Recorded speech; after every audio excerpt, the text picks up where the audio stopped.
अगर US, Canada और Russia जैसी कंट्रीज छोटी कंट्रीज को खरीद लेती है तो क्या होगा? या इनमें से एक भी अपनी बाउंड्री को बढ़ाने के लिए आसपास की छोटी कंट्रीज को बाय कर लेती है तो क्या आने वाले टाइम में ज़्यादा एरिया ऑफ लैंड वाली कंट्रीज सुपर पावर होगी? लेकिन ऐसा होगा क्यों? तो आपको बता दें कि 2019 में अमेरिका के एक्स प्रेसिडेंट डोनाल्ड ट्रंप ने डेनमार्क से ग्रीनलैंड खरीदने की पेशकश की। लेकिन क्या ऐसा हो सकता है? और अगर हाँ, तो यूएन में इसके लिए क्या प्रोविजन दिए गए हैं और ऐसा कब से चलता आ रहा है? यह सभी जानने के लिए आपको इस वीडियो को एंड तक देखने की ज़रूरत है। तो सीधा मुद्दे पर आते हैं, क्या डेवलप कंट्रीज छोटी और गरीब कंट्रीज को खरीद सकती हैं? तो जवाब है हाँ। और ऐसा कोई पहली बार नहीं है, बल्कि यह पुराने टाइम से चला आ रहा है, जिसके बलबूते पर ही अमेरिका ने अपनी नेबर कंट्रीज को खरीदकर अमेरिका को यूनाइटेड स्टेट बनाया है।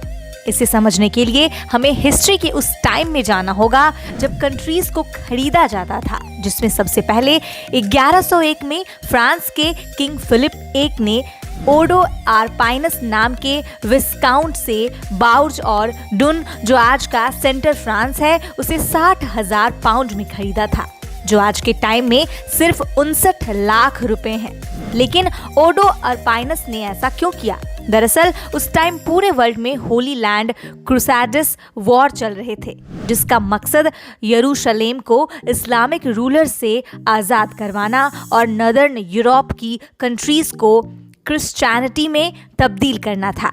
इस युद्ध के लिए ओडो आरपाइनस को पैसों की ज़रूरत थी, इसीलिए उसने किंग फिलिप वन को यह दोनों लैंड बेच दिए। अब आपको यह भी बता देते हैं कि आज के टाइगर इकोनॉमी कहे जाने वाले सिंगापुर को भी खरीदा गया है। तो हुआ कुछ यूं था कि 1819 में ब्रिटिशर्स अपने दुश्मन डच से ट्रेनिंग में आगे निकलने के लिए एक ट्रेनिंग पोर्ट की तलाश में थे। तलाश के दौरान सर रैफल सिंगापुर के किनारे आ पहुंचे, जहां उन्हें एक मलेशियन सुल्तान का बेटा और राज प्रतिनिधि अब्दुल सुल्तान मिला। दरअसल सुल्तान के मरने के बाद डच लोगों ने उसके बड़े बेटे हुसैन को राउ आइलैंड पर वनवास के लिए भेज दिया था और छोटे बेटे को राज प्रतिनिधि बना दिया था। ऐसा इसीलिए क्योंकि डच के लोगों को डर था कि अगर यह दोनों भाई मिल गए तो पावर के दम पर डच का शासन यहाँ से खत्म करा देंगे। वहीं अब्दुल सुल्तान को राजप्रतिनिधि बनाया तो गया, लेकिन उसके हाथ में पावर ना के बराबर थी, जिसका फायदा ब्रिटिशर्स ने उठाया। उन्होंने अब्दुल से हाथ मिलाकर कहा कि वो हुसैन को वापस लेकर राजा भी बनाएंगे और डच से आज़ादी भी दिलवाएंगे। लेकिन ब्रिटिशर्स यह सब फ्री में नहीं कर रहे थे। इसके बदले उन्होंने सिंगापुर के पोर्ट यानी बंदरगाह को लेने की बात कही। अब्दुल सुल्तान इसके लिए राजी हो गया और ब्रिटिशर्स ने 60,000 स्पेनिश पाउंड में सिंगापुर को खरीद लिया। यह देखकर डच लोगों ने लंदन में प्रोटेस्ट किया, लेकिन इसके लिए कोई एक्शन नहीं लिया गया। अब आते हैं संयुक्त राष्ट्र अमेरिका पर, जिसने गरीब देशों को खरीदकर यूएस का निर्माण किया। अमेरिका ने 1803 में यह सिलसिला शुरू किया था। उस टाइम वॉर्स के चलते फ्रांस की फाइनेंशियल हालत ढीली हो गई थी। इसे देखकर अमेरिका ने मदद का हाथ बढ़ाया और फ्रांस को पूरे 100 करोड़ की फाइनेंशियल हेल्प दे डाली, जिसके बदले में अमेरिका ने फ्रांस का लुजियाना स्टेट खरीद लिया। ऐसे ही दरियादिली अमेरिका ने 1819 में दिखाई, जब स्पेन की कॉलोनीज के अंदर ही विद्रोह शुरू हो गया था, जिसे स्पेन संभाल नहीं पाया और स्पेन में पैसों की तंगी होने लगी। तब अमेरिका राजदूत बनकर स्पेन की मदद के लिए आगे आया और यहाँ भी उसने एक स्टेट फ्लोरिडा को स्पेन से 37 करोड़ में खरीद लिया।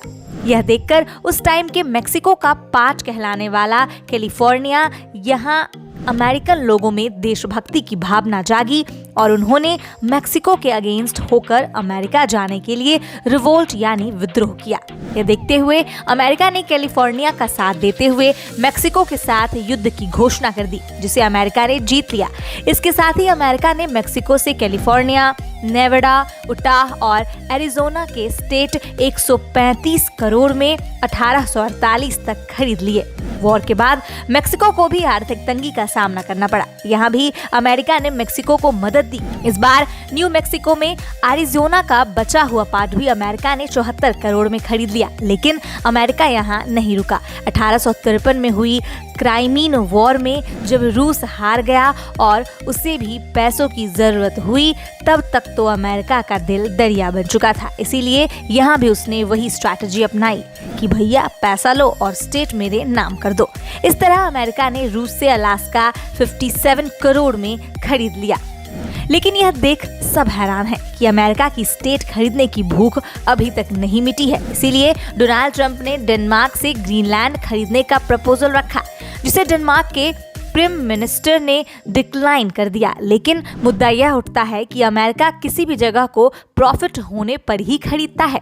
ग्रीनलैंड में भी अमेरिका को प्रॉफिट है। दरअसल ग्रीनलैंड में नॉर्थ अटलांटिक शिपिंग लैंड खुले हैं और वहां नेचुरल रिसोर्स का पूरा भंडार है। इसी को देखते हुए बहाने से अमेरिका ने डेनमार्क को कहा कि हर साल ग्रीनलैंड पर डेनमार्क 700 मिलियन खर्च करता है, तो उसके लिए आसान नहीं है, पर अमेरिका के लिए है। इसका जवाब देते हुए डेनमार्क के प्रिंस मिनिस्टर ने कहा कि ग्रीनलैंड बिजनेस के लिए खुला है, लेकिन खरीद के लिए बिल्कुल नहीं। यहाँ इससे एक सवाल उठता है कि क्या पहले की तरह अब भी स्टेट्स को खरीदा जा सकता है? यूएन के प्रोविजन के अकॉर्डिंग इस पर पाबंदी है। यूएन के चार्टर चैप्टर 1 में self determination and territorial integrity के रूल्स में लिखा है कि किसी भी टेरिटरी को खरीदने या बेचने से पहले वहां के लोगों की सहमति होना जरूरी है। साथ ही उन्हें डरा धमकाकर उनकी टेरिटरी नहीं छीनी जा सकती है। इसके लिए डेवलप कंट्रीज ने नया पैंतरा निकाला है लैंड इन्वेस्टमेंट का। इसमें विकसित देश जैसे ग्रीनलैंड या डेवलपिंग कंट्रीज में एग्रीकल्चर के लिए लैंड खरीदते हैं। इसमें उन्हें प्रॉफिट इस चीज का होता है कि बढ़ती फूड और नेचुरल रिसोर्स की डिमांड के चलते उन्हें ऐसी जगह पर चीजें सस्ती और आसानी से मिल जाती हैं। यह बिल्कुल इसी तरह है जैसे आप कोई कंपनी खरीद रहे हो। ऐसे ही अमेरिका ने इंडोनेशिया में 9 लाख एकड़ जमीन एग्रीकल्चर के लिए खरीदी है। चाइना ने कंबोडिया में 25,000 एकड़ जमीन जंगलों की देखभाल और रिसर्च के लिए खरीदी है। ऐसे ही इंडिया के टाटा ग्रुप ने 4.9 मिलियन एकड़ जमीन एग्रीकल्चर के लिए ही इंडोनेशिया में खरीदी है। लेकिन क्या स्टेट खरीदने का यह एक ही तरीका है? अगर यह सवाल चीन से पूछा जाए तो जवाब कुछ और ही होगा, क्योंकि चीन खुद एक ऐसा देश बन चुका है जो इनडायरेक्ट तरीके से देशों पर कब्जा करने लगा है। वर्ल्ड में 195 देशों में से 165 देशों को चीन ने लोन दिया हुआ है और उस लोन के नीचे दबकर कई कंट्रीज चीन की जी हुजूरी करने पर मजबूर हैं। यह तो हम जानते ही हैं कि चीन विकासशील देशों को एडवांस टेक्नोलॉजी देकर उन्हें कर्ज में डुबा देता है। इसमें चीन का डेवलपमेंट करने का कोई प्लान नहीं होता, बल्कि ऐसा करके वो उन कंट्रीज को फाइनेंशियली और पॉलिटिकली कंट्रोल करने की कोशिश करता है। लेकिन इसी से जुड़ी चाइना की एक और स्ट्रैटेजी सामने आती है। इसे कहते हैं स्ट्रिंग ऑफ पर्ल्स स्ट्रैटेजी।